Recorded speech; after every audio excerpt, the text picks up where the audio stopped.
So I'm going to talk about gene discovery, which is what I mostly focus on, and I'll put it in the context of precision medicine and profound autism. And what I'm going to do is start with some definitions, and then go through a little bit about the history of gene discovery and autism, some of the impact of gene discovery and autism, and then a little bit about gene discovery and novel treatments, leaving it to other speakers to talk about specific examples over the course of the day. So in terms of definitions, the ones I'm going to go through are precision medicine, heterogeneity, biomarkers, and genes. And some of this will come up over the course of the day. The next speaker will talk quite a bit about biomarkers as an example. So there'll be redundancy, but we think that's a good thing. So precision medicine, people often trace it back to Hippocrates, who said it is more important to know what sort of person has a disease than to know what sort of disease a person has. Well, he didn't call it precision medicine at the time, but the idea was that you had to know about the person in front of you to treat things effectively. So it's not just about the disease, it's about the disease and the person. So you tailor your treatment to the person. And so basically, what precision medicine is, right, is this idea that that medical decisions, the practices and interventions are tailored to the individual. So you don't use the same exact treatment for each person, right? If somebody has cancer type A, the treatment might be for cancer type A. If they have cancer type B, treatment is for cancer type B. So it's not the diagnosis of cancer that defines the treatment, it's the diagnosis of the subtype of cancer, right? And the example that I use, and I think Paige has the same slide, is if you have a group of people that you have with the same diagnosis and you want to give them exactly the same drug, some people, the good outcome you want is the drug is not toxic and it's beneficial. But it's also possible, and I think we all know of cases where the drug is toxic and not beneficial, not toxic and not beneficial, or toxic and beneficial, right? And if you are going to give this, whatever this drug is, you kind of want to know in advance, right? Is the person going to have adverse side effects or not? And is it going to help them, right? And so if you had a marker, if you had a stratification biomarker that could tell you amongst this sea of people who are the ones in the gray group or the red group or the green group or the yellow group, you could test before you treat, right? And that's the concept of precision medicine. So the interventions are tailored to the individual, and if there is heterogeneity, whoops, I'll go back, I'm sorry, I pushed the wrong button. There's only 2 buttons and I already pushed the wrong one. Yeah, okay. So you need precision medicine if there's heterogeneity. In this case over here, where the same person, different people may respond well to the drug or not, or they may have bad side effects or not. So that heterogeneity, where not everybody is the same, is where you need something to actually be able to test before you give the treatment. So that's when precision medicine is required. And so the question then is autism heterogeneous? I don't need to tell this group this, but I will also quote Leo Kanner, who famously said the children haven't read those books, right? He got tired of all these talking heads getting up and talking about exactly what autism was, exactly what child psychiatric illnesses were, and exactly how they form and how they develop. And he said the children have not read your book. They don't exactly do it that way. They all do it differently, right? And so he advocated, and as you know, he followed 600 kids over the course of his career with extensive notes.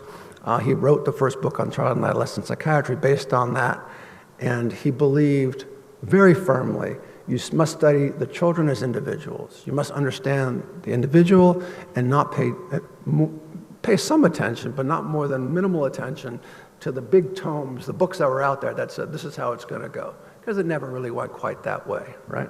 So he was an advocate of personalizing his medicine. And he, of course, is one of the definers of autistic disorder. Okay. So, you know, a long, long time ago, a bunch, oops, sorry. Could you go back? Yeah, do it again. Could you go back one slide? Thank you. So these are some of the people who received INSAR Lifetime Achievement Awards: Michael Rudder, Susan Folstein, Mary Coleman, Christopher Joubert. And they were making the point right at the outset, once autism was really kind of defined and people began to study it, that any test, this was the work of Mary Coleman and Christopher Joubert, any biological test they did in autism gave them very different results depending on the person. And they started calling autism the autistic syndromes.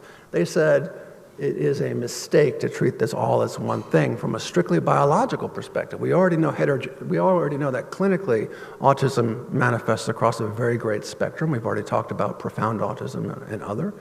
But they said that even the biology is profoundly different from one person to the next. So heterogeneity, the differences between people, was pretty clear from this work. And so if there are differences between people, as they showed, then the next thing you need is a stratification biomarker. You need something that can tell you who falls into each of the groups, right? They all have the same diagnosis, so it's not the diagnosis. It's something else that you can use to test the individual and see do they fall into group A, B, C, or D. And the other thing that was going on at the same time, and this was the work of Sir Michael Rudder and Susan Folstein and Tony Bailey and others, was they showed that autism was largely genetic, okay? And so the question then that we asked when we started all this work at the Seaver Center was, could genetics be one of these stratification biomarkers? And the answer is unquestionably at this point, yes. So you have now, wrong button. You have now, this is just another way of showing autism is highly genetic. This is work from an epidemiological sample that we put together with Christina Holtman in Sweden, where they have a national health system. What an idea, where everybody from the day they're born, every interaction with any clinical service, with the pharmacy, with anything is recorded and made available as a research tool to help improve health in the country. And we're able to show with an epidemiological sample that at least 60% of autism was due to genetics, and the current estimate is 80% or higher. So autism is largely due to genetic causes.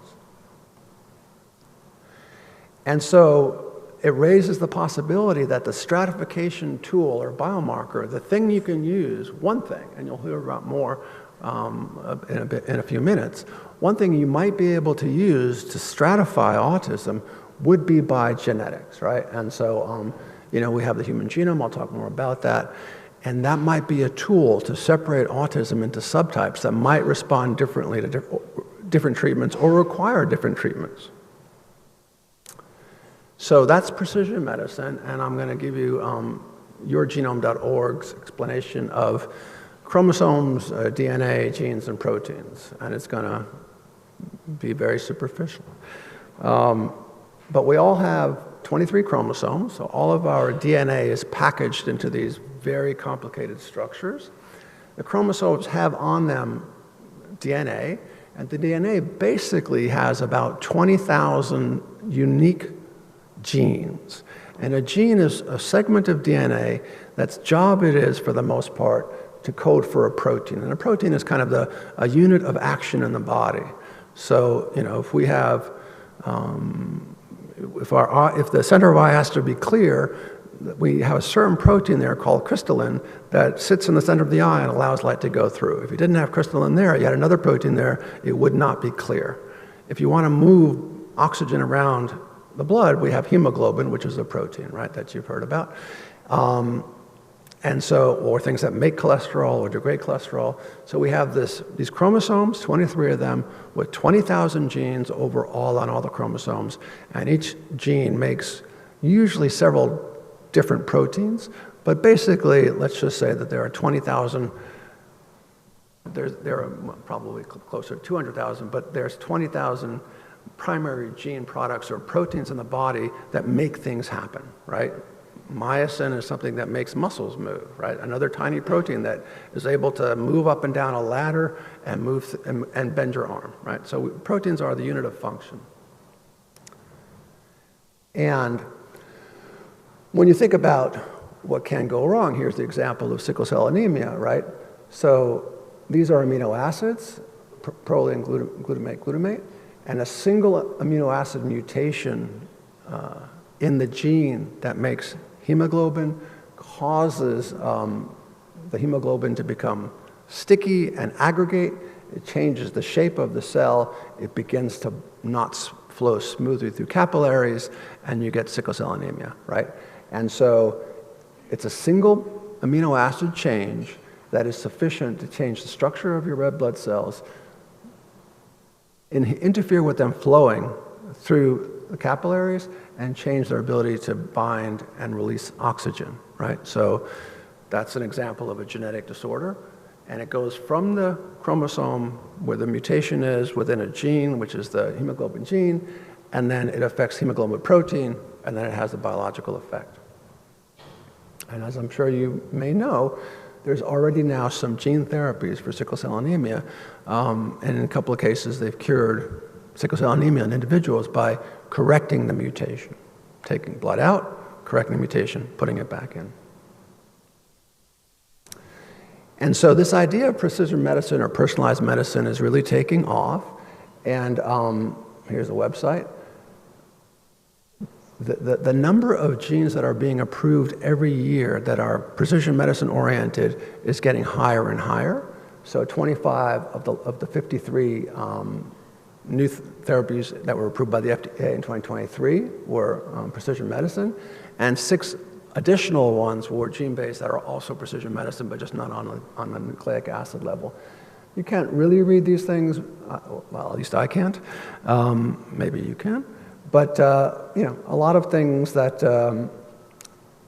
some of these we've heard about, but basically, precision medicine is a growth industry because we know so much more about biology. We can do things that are much better for each subtype of disorder. It also is very attractive financially, which is a separate consideration for companies. But it really is where everything is going, most everything.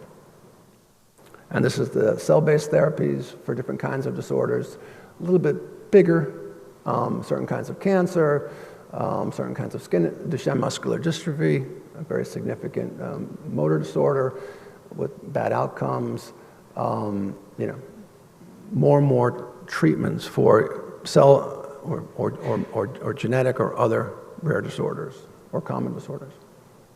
Okay, so taking a step back now, just kind of do a quick look of where autism has come in the past decade plus.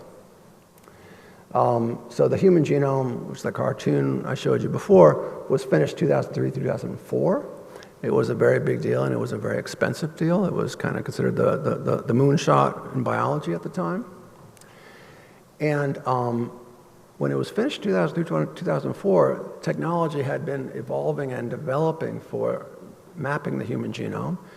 And as soon as the technology got robust, then more and more tools came in that reduced the price profoundly, right? So this is Moore's law. This is on a log scale, but Moore's law is the rate at which the power of chips in computers improves over time. It's considered one of the fastest, the greatest examples of rapid improvement, okay?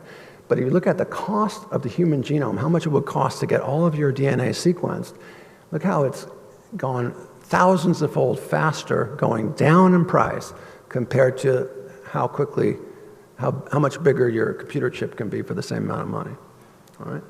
And you know, in the 2007, 2008, the technology had gotten so affordable, relatively speaking, that universities were buying the machines for the university. Okay, so there were expert centers that could actually do exactly what was done in the Human Genome Project, but now do it in a university on a local scale. And right about that time, there was the ARA initiative. I don't know if you recognize this person. He's the vice president at the time, and Barack Obama was the president. And they signed the ARA, America Reinvestment and, what does the second A stand for? Renewal Act, American Renewal and Reinvestment Act. And a lot of the money from, the money from that stimulus package, relatively tiny percentage went to the NIH. But there were visionaries in the NIH, and one of them is right over there, Thomas Leonard, who said, what we can do with this money, we can do things that, are just not, they're not going to be seen, they're going to be very high risk, but possibly high reward. And so the NIMH supported some of these high throughput sequencing centers, 3 of them, and a big existing autism group that was already working together to do the first, to apply that technology to autism. And the Simons Foundation also had a parallel path, and they've been very important. So this is funded by your tax dollar, by public NIH support, and this is funded by a critical foundation, philanthropy. And so over the course of 2012, there were 4 publications that had 1,000 families. So we've gone from no families with this new technology. Could you go back one? I don't think I think I pushed the right button there. Yeah. And if you put all the data together, looking at spontaneous mutations, there were 9 genes identified, which doesn't sound like a lot, 9 out of 2,000. But the important thing was that was absolutely clear, unambiguous evidence that there are genes for autism that can be found with this technology. Unfortunately, using the same data, we could estimate the number of genes to be found, and that was put out at around 1,000. There were different numbers. Some people said it was closer to 350. Some people said 650. We said 1,000, and we're pretty sure that that is the right number. So 1,000 out of 20,000 genes can contribute to autism risk. That's 5% of our genome, 5% of the genes in our genome. And honestly, that tells you how central social behaviors and the things are to humanity. Okay. So I think it was in this room. I'm trying to remember. But in 2010, there's Thomas Leonard right there. We, with the Seaver Foundation, we went to them and said, we want to talk about putting all the scientists together and working prospectively and collaboratively. And the Seaver Foundation, the same people I talked about, agreed to pay for anybody who wanted to fly in, put them up, and have them meet in this room. Yeah, I think it was this room. Maybe it was the one. Anyways, and talk about this idea of prospective data sharing, of getting together and doing something that had never been done before, which is instead of having everybody do their little study and then maybe at the end talk about all getting together, everybody who joined had to say, I will put all my data in from the get-go, analyze it together, and skip the 5 years of wasted time, okay? And, people had different views about it.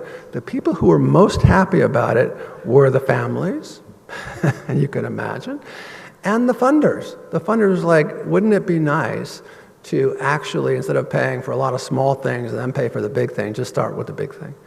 And various funders, and there's representatives from the Simons Foundation, from NIH and others, said, hey, yeah, we would kind of like to see people come into this and not keep on going your own way. And it didn't say you couldn't go in your own way. In fact, Thomas Leonard was very clear that there needs to be multiple views on everything.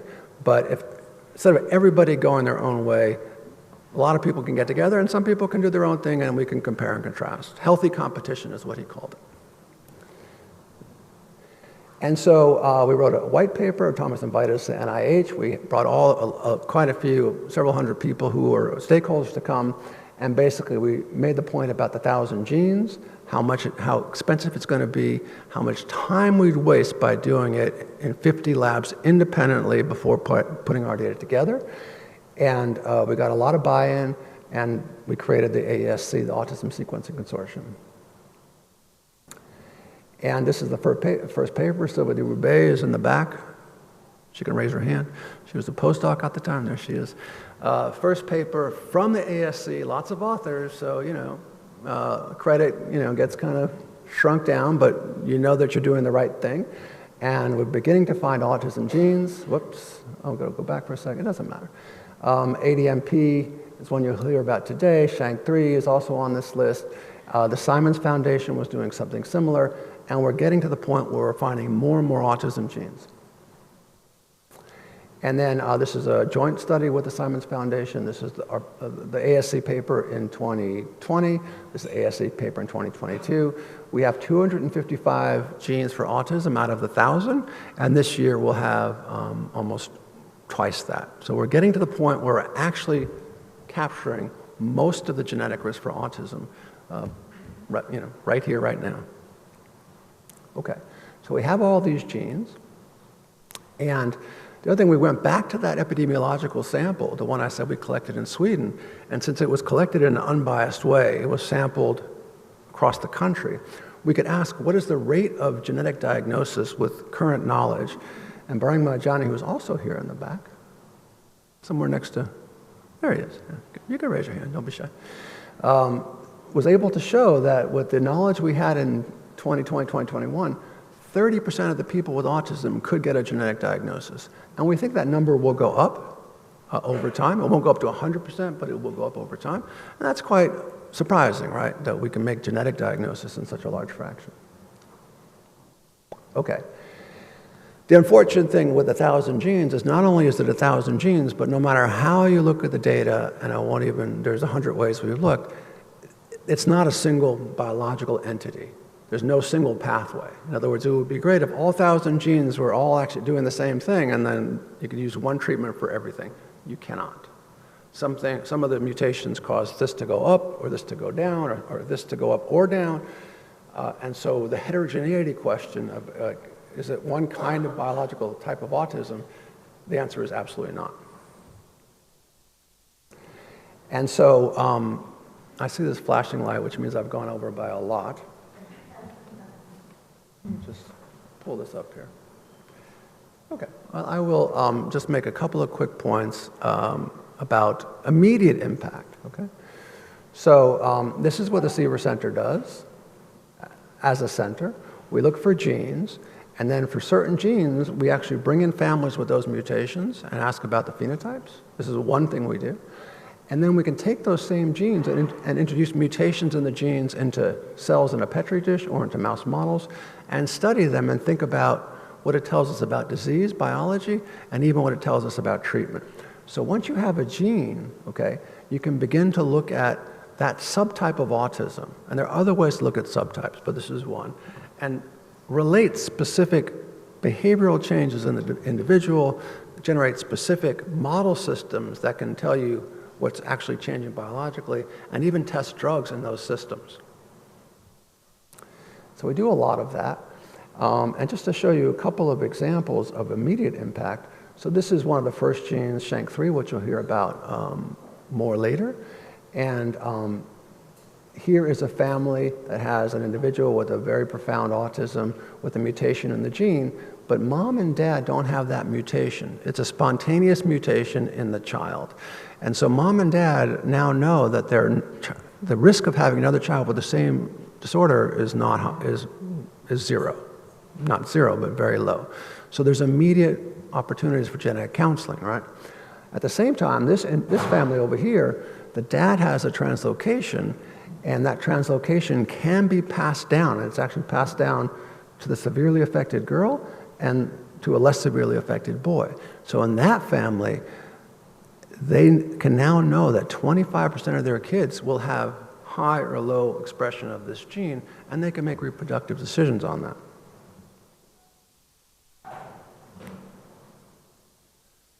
As I said, we can also bring in individuals with mutations in that gene, something that Alex and Paige have done for years, and map out over a 3-day course the phenotype, look at it longitudinally, look at it over time, see what's the same or different about this genetic disorder compared to other autisms. You can see that autism is in 75% of individuals in the first study, 85 if you use a looser diagnosis, IQ, severe or profound intellectual disability in the majority in this first study. So this is profound autism. One of the things that Alex and others have noted is that this particular genetic disorder is associated with later life regression and decompensation. Very, very severe changes in late adolescence, early adulthood.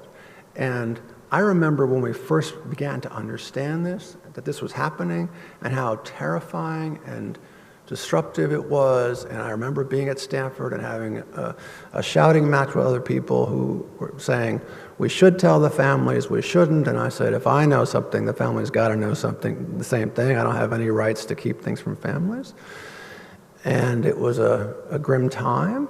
And I'll also say that in Madrid last summer, Alex got up and showed how he developed, with other people who work specifically across a network on this disorder, had developed a protocol to reverse some of the most severe regression in individuals with this condition, right? So you had to see it, you had to know it was there, and you could only know it was there when you treated it as an entity, and then once you knew it was there, you could think about how to treat it. Right?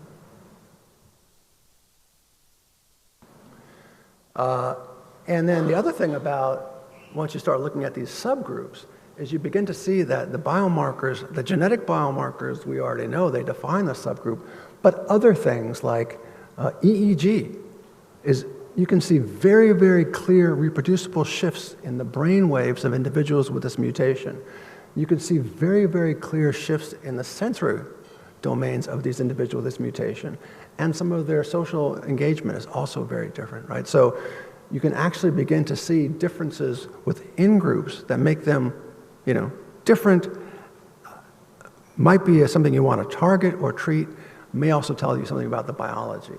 And Paige is the person who developed this tool called SAND, which we'll talk about as a sensory reactivity tool, also a way to break up families into subgroups.